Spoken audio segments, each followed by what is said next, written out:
Olá, meu nome é Guilherme Irie e junto a Luiz Otávio e Natália Cristina, vamos apresentar sobre o primeiro capítulo do livro proposto pelo professor Denis. O primeiro capítulo, ou Level 1, fala sobre a introdução do Game Balance. Mas, primeiro de tudo, o que é Game Balance? Game Balance é descobrir quais números usar em jogo. Mas você deve estar se perguntando, e se o jogo que eu escolher não tiver nenhum tipo de número? Eu te respondo. Apesar do jogo não ter números ou matemática envolvida, sempre podemos encontrar algo a ser medido nele. Por exemplo, se pegarmos o pega-pega, todo mundo deve conhecer esse jogo ou pelo menos já viu alguém brincando quando era criança. Esse jogo aparentemente não apresenta nenhum número, mas é possível medir o quão rápido e quanto tempo cada jogador pode ficar correndo, assim como as dimensões da área de jogo e o quão perto um jogador está do outro. Não definimos esses valores pelo fato de esse jogo não ser profissional. Porém, se usarmos esses critérios em partidas de futebol, basquete, que são jogos mais conhecidos e mais profissionais, seria possível notar como esses valores influenciariam neles. Será que o jogo está balanceado? Essa é uma pergunta muito difícil de ser respondida. Saber se um jogo está balanceado ou não é uma tarefa muito simples. Nem mesmo o xadrez, que existe há 15 séculos, é totalmente equilibrado. Observou-se que há uma pequena vantagem para quem começa a partida. Mas, ainda hoje, depois de tanto tempo, não se sabe se essa vantagem é mecânica, ou seja, há uma vantagem tática ou estratégica no primeiro movimento, ou se é simplesmente psicológica. Sendo assim, os jogadores assumem que existe uma vantagem no primeiro movimento, então eles se enganam jogando pior quando eles vão em segundo. Um jogo determinístico é aquele que você começa com um determinado estado de jogo e ao executar uma ação específica, ele sempre produzirá o mesmo estado de jogo resultante. Por exemplo, se você estiver jogando uma partida de xadrez com seu amigo e essa partida acaba em 60 jogadas, se você tentar reproduzir essas 60 jogadas de maneira hierárquica novamente, o seu resultado final vai ser o mesmo do que o resultado anterior. Xadrez e Go são jogos determinísticos, pois não há situação de rolagem de dado ao mover uma peça. O Pac-Man original é inteiramente determinístico. Os fantasmas seguem uma inteligência artificial que é puramente dependente do estado atual do jogador. Por causa disso, alguns jogadores foram capazes de descobrir padrões de movimentos e então o jogo mudou de perseguir e ser perseguido para um jogo de memorizar e executar padrões. Isso acabou sendo um problema. Os jogos de arcade antigamente, eles exigiam que os jogadores jogassem por no máximo 3 minutos, para eles permanecerem lucrativos. Porém, os jogadores que conseguissem descobrir esses padrões, eles poderiam ficar jogando esse jogo durante horas. O oposto do jogo determinístico é um jogo não determinístico, e a maneira mais fácil de ilustrar a diferença é comparando o clássico arcade Pac-Man, como foi citado anteriormente, com a sua sequência, Mr. Pac-Man. Em Mr. Pac-Man, um elemento não determinístico foi adicionado. Às vezes, os fantasmas escolhiam sua direção aleatoriamente, então não tinha mais como prever a movimentação dos fantasmas, por causa que agora eles se movimentavam de uma maneira arbitrária. Como resultado, o Pac-Man retornou o foco da jogabilidade, deixando de ser memorização e executagem de padrões para pensamentos e reações de forma rápida. Um bom exemplo de jogos não determinísticos é o poker, pois independente da sua mão, o resultado no final da partida pode ser diferente, pois não se sabe as cartas dos adversários ou as cartas que vão ser viradas na mesa. Até porque o seu adversário pode estar blefando com uma mão que não seja tão boa, para fazer você desistir e assim ganhar o jogo.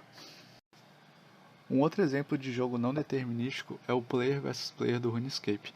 O valor do ataque pode variar de acordo com a arma e o nível de força do seu oponente, porém você não sabe se ele vai estar usando algum tipo de poção, então não tem como prever o dano máximo que ele pode te dar.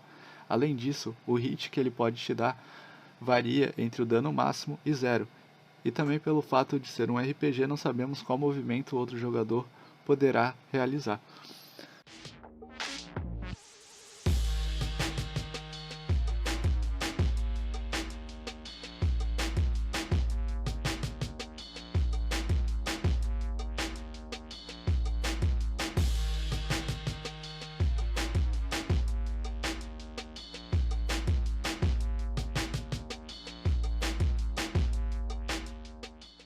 No exemplo abaixo, podemos ver que o jogador número 2 executa o combo primeiro do que o jogador número 1. Porém, o jogador número 2 teve o azar de hitar 3 e 0. e o seu oponente teve a sorte de hitar 29 e 31. Se o jogador número 2 tivesse a sorte de hitar o mesmo valor que seu oponente hitou nele mesmo, ele poderia ter ganhado a batalha.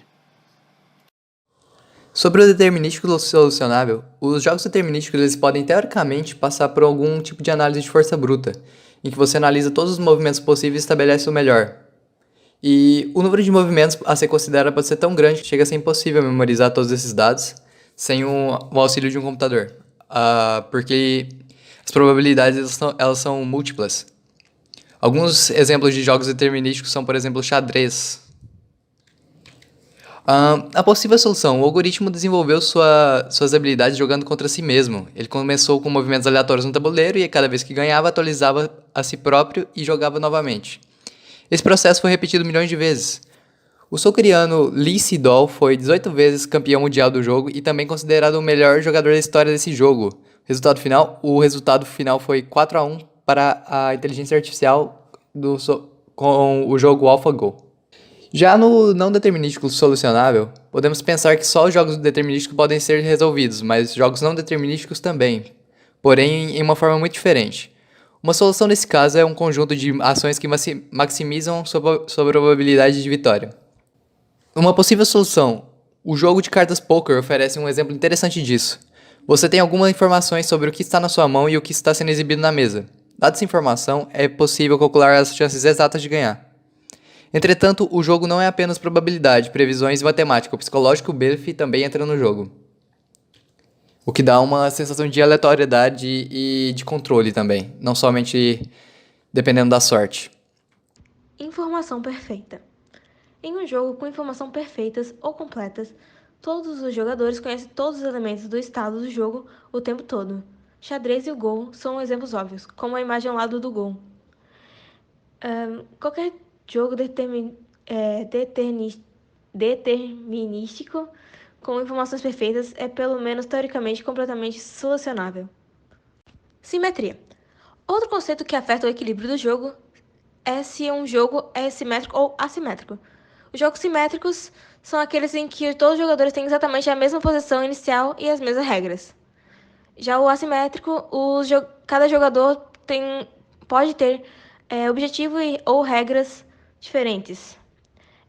O xadrez é quase simétrico, exceto pela regra de que o jogador com peças brancas começa. No entanto, apenas simetria não garante que os objetivos ou estratégias do jogo sejam equilibrados. Embora o mapa do League of Legends seja simétrico, a estatística consta ao lado azul ganha 51,2% das partidas do que o lado vermelho. Vou mostrar um pouco do mapa a seguir.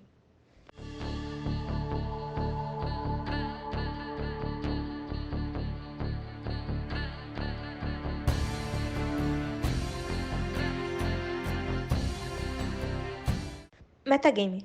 O termo metagame literalmente significa o jogo em torno do jogo, e geralmente se refere às coisas que os jogadores fazem quando não estão jogando ativamente, mas suas ações ainda estão afetando suas chances de ganhar o próximo jogo.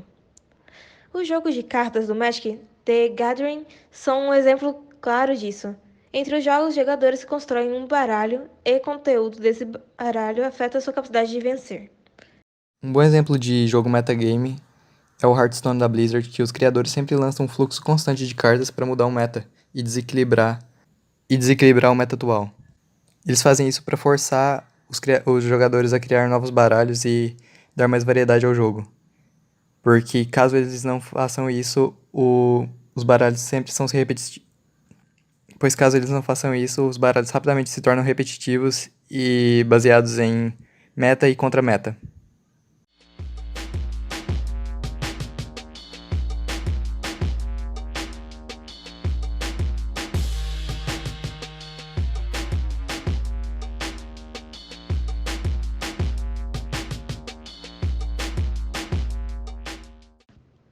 Para jogos com forte metagame, o equilíbrio do metagame é consideração importante.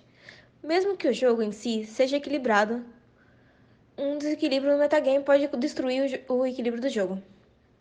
Podemos pensar de corrigir metagame é uma ótima maneira de equilibrar o jogo. Os jogos de cartas colecionáveis oferecem dois exemplos onde essa tática falha.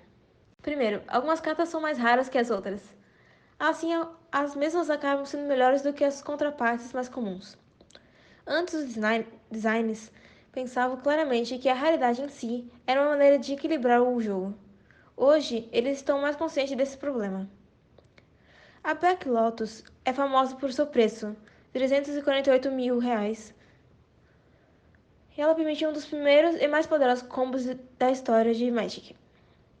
Combinado com cartas Channel, Flurryball, é possível literalmente vencer uma partida no primeiro turno do jogo. Segundo, os TCGs têm os problemas que os videogames não têm, depois que os conjuntos de carta é lançado. É tarde demais para corrigi-lo para um patch, se algum tipo de desequilíbrio grave for descoberto. Em casos drásticos, que eles podem restringir ou banir a carta do jogo. Oko, Ladrão de Coroas, cartas que foi banida, também reduziu a diversidade de metajogo e diversidade de jogabilidade do padrão, ao inviabilizar a montagem em torno de certas criaturas e artefatos. 70% dos decks utilizavam essas cartas. Ocasionalmente, você pode ver designs que tentam equilibrar um cartão sobrecarregado e um conjunto anterior criando um contracartão no próximo conjunto.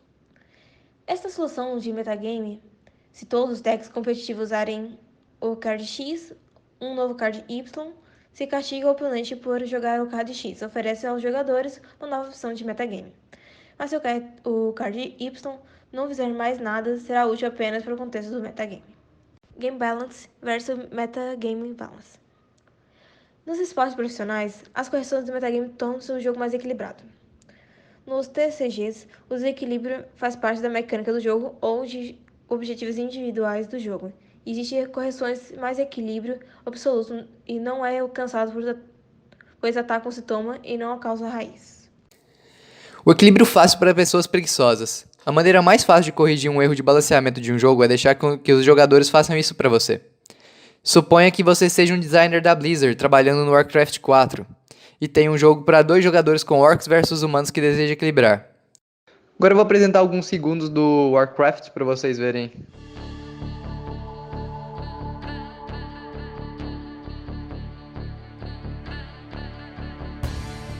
Mas acho que os orcs são um pouco mais poderosos que os humanos. Você decide que a melhor maneira de equilibrar isso é reduzir os recursos iniciais dos orcs. Se os humanos começam com 100 de ouro, talvez os orcs comecem com quanto? Solução. Faça com que os jogadores ofereçam um ouro inicial à direita para jogar com os orcs no início do jogo. Quem oferece mais perde a oferta. O outro jogador começa com 100 de ouro e joga com os humanos mais fracos. Eventualmente, os jogadores chegarão a um consenso e começarão a licitar a mesma quantidade de ouro. Isso fará as coisas mais equilibradas. Isso é um design preguiçoso, porque faz com que o jogador balanceie o jogo para você. E afim.